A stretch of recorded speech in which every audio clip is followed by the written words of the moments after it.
Dans la rubrique environnement de ce soir, nous reparlons de la fuite de gaz de GTA.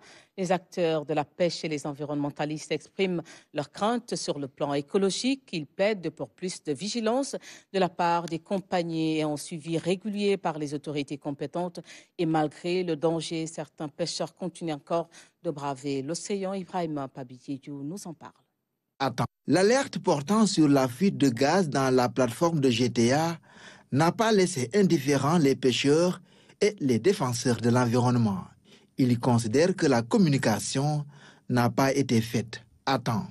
En Mauritanie, ils étaient alertés, les acteurs étaient au courant, ils avaient même pris des préalables avec les acteurs.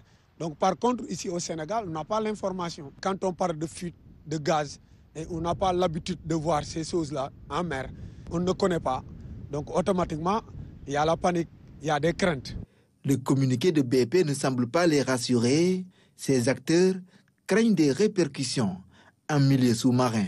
Quand on parle de fuite de gaz, il faut savoir que c'est du méthane.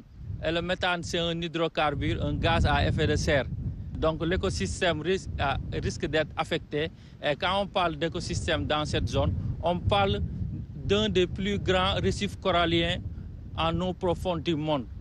Et quand ce récif corallien est affecté, les poissons risquent de migrer et l'écosystème, surtout les plantes aquatiques, risquent de mourir. Pour éviter des dégâts aux alentours de la plateforme GTA, un périmètre de sécurité de 500 mètres a été érigé, mais son respect par les pêcheurs pose parfois problème. La raison, l'endroit attire de nombreux poissons. Ça regorge beaucoup de poissons. C'est des dispositifs de concentration. On parle de rareté de la ressource. Donc quand les pêcheurs aillent chercher du poisson partout, ils ne le trouvent pas. Et ils savent qu'autour du plateforme, il y a du poisson. Automatiquement, c'est la survie, ils vont aller là-bas. Quand ils pêchent jusqu'au soir, et ils veulent manger ou bien boire du thé, automatiquement, ils vont allumer des feux. Et ça, c'est un danger.